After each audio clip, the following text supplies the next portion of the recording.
यह बात तो सभी जानते हैं कि मनु ही से मनुष्य नर व मानव सृष्टि हुई है। श्री स्वयंभू मनु जी की कथित मनुस्मृति सर्वधर्म शास्त्रों में अग्रगण्य है। आपकी कठिन तपस्या, अलौकिक भजन, विलक्षण प्रीति तथा अनन्य भक्ति तो श्री तुलसी कृत रामायण, मानस, रामचरित बालकांड में प्रसिद्धि है कि जिन्होंने सर्वावतारी पर ब्रह्म को पुत्र करके प्रत्यक्ष सबको सुलभ कर दिया। स्वयं भू मनु अरु शत्रुपा, जिनते भई नई नर सृष्टि अनुपा। जासु सने संकोच बस राम प्रकट भय आई, जे हरे हिय नयन कबहु निरखे नहीं अगाई। जिनकी भक्ति के प्रेम वश होकर के भगवान प्रकट हुए, जिसको शंकर जी कितने समय तक देखते देखते रहकर भी अगाए नहीं।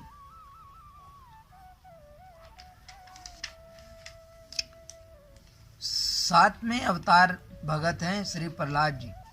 श्री नर हरिदास अर्थात प्रहलाद जी द्वादश भक्तराज में हैं। ये महाभागवत दास्य निष्ठा में अग्रगण्य हैं। श्री नरसिंह अवतार आपके हेतु होना प्रसिद्ध है। श्री नरसिंह जी तथा श्री प्रहलाद जी का यश अनेक पुराणों में गाया हुआ है। भगवत की इच्छा से एक समय श्री सनकादिक ने श्री जय विजय को 3 जन्म निशाचर होने का श्राप दिया। पुनः भगवत तथा श्री सनकादिक ने शाप अनुग्रह किया कि भगवत अवतार लेने के 3 जन्म में उद्धार करेंगे। सो पहले जन्म में हिरण्याक्ष तथा हिरण्यकश्यपु हुए, दूसरे जन्म में वही रावण और कुंभकर्ण एवं तीसरे जन्म में शिशुपाल और दंतवक्र। जब हिरण्याक्ष को भगवत ने वाराह अवतार लेके मारा, तब हिरण्यकश्यप ने तप करके श्री ब्रह्मा जी से वर मांगा कि किसी देश काल में किसी अस्त्र शस्त्र से किसी जीव से मैं मारा न जाऊं। श्री ब्रह्मा जी ने ऐसा ही वर दिया। उसकी स्त्री के गर्भ में श्री प्रहलाद जी थे, इसलिए श्री नारद जी ने राजा इंद्र से उसे बचाकर ज्ञान उपदेश दिया। हिरण्यकश्यप अलौकिक वर पाके राजगद्दी पर बैठ देवताओं को कष्ट देने लगा, परंतु श्री प्रहलाद जी जिसके बेटे उसके भाग्य क्या बात है। जब गुरुजी पढ़ाने लगे, आपने श्री सीताराम की मधुर ध्वनि करना आरंभ किया। वरंच पाठशाला भर के लड़कों को इसी में लगा दिया और इसके विरुद्ध यद्यपि उनके माता पिता गुरु ने लाख समझाया, पर आपने भगवत विमुख बाप की एक न मानी। दुष्पिता की आज्ञा से ये पहाड़ पर से गिराए गए, जल में डुबाए गए, आग में जलाए गए, हाथी तथा हत्यारों से प्राण लेने का उद्योग किया गया, विष दिया गया, यह सब किया। परंतु जिस श्री प्रहलाद जी के मुखारविंद पर अष्ट पर श्री सीताराम नाम बसता था, उनका एक बाल भी बांका न हुआ। तब हिरण्यकश्यप खड्ग निकाल क्रोध से लाल हो आपसे पूछने लगा, बता तेरा रक्षक कहाँ है। तब आपने उत्तर दिया कि वह समृद्ध सर्वव्यापी है। उसने पूछा कि क्या वह इस खंबे में भी है जिसमें तू बंधा है। श्री भक्तराज महाराज बोले कि हाँ, निसंदेह ऐसा ही है।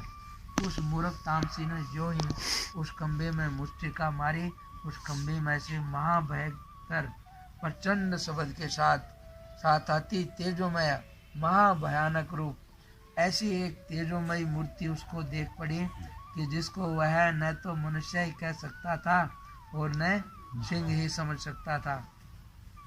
यह अद्भुत अवतार सायकाल समय वैशाख शुक्ल चतुर्दशी को भक्तवत्सल भगवत ने श्री प्रहलाद जी के निमित्त लिया। मुल्तान में जो कि उक्त कनककशिपु की राजधानी थी, बहुत काल तक लड़ाई होती रही।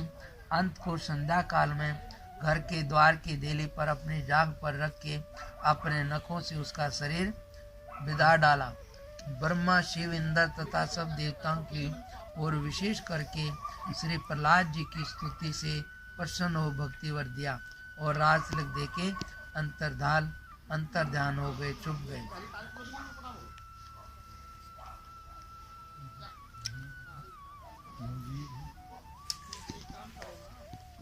प्रेम बदो प्रहलाद को जिन पाहन तय परमेश्वर काढ़े।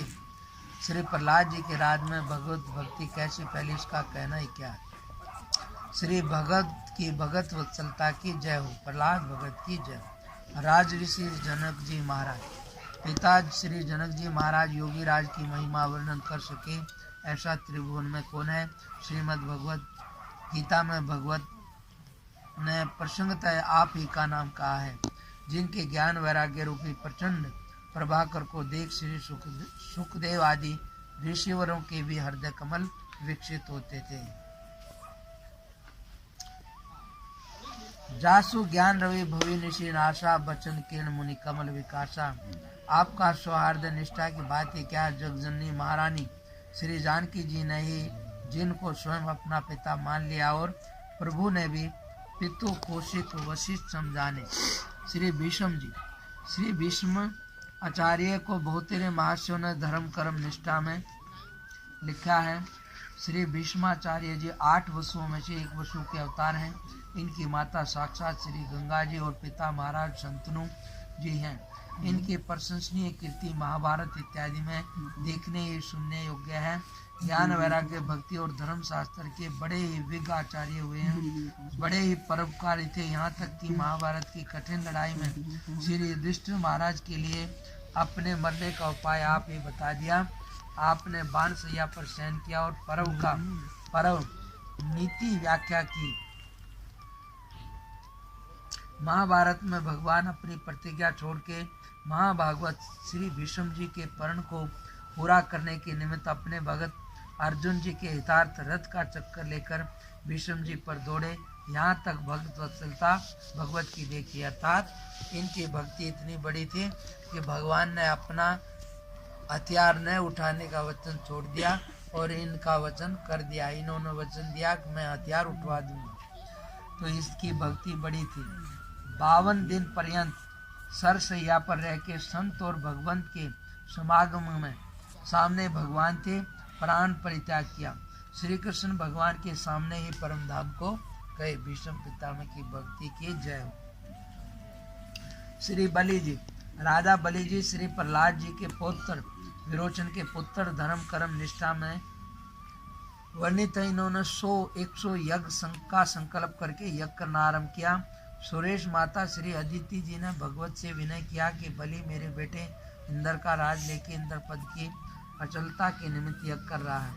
भगवान ने श्री वामन रूप धारण कर राजा बलि से 3.5 पृथ्वी यानी 3 डग पृथ्वी भीख मांगी। यद्यपि दैत्य कुलगुरु शुक्र जी ने बलि को रोका, पर इनने उनकी एक न सुनी और दान दे ही दिया। पृथ्वी नापने के समय वामन से विराट होकर हरि ने दोनों लोग स्वर्ग पताल नाप लिए और तीसरे डग की जगह बलि जी ने अति हर्षित मन से अपना शरीर निवेदन कर दिया। प्रभु ने प्रसन्न अगले जन्म में सुरपुर का राजा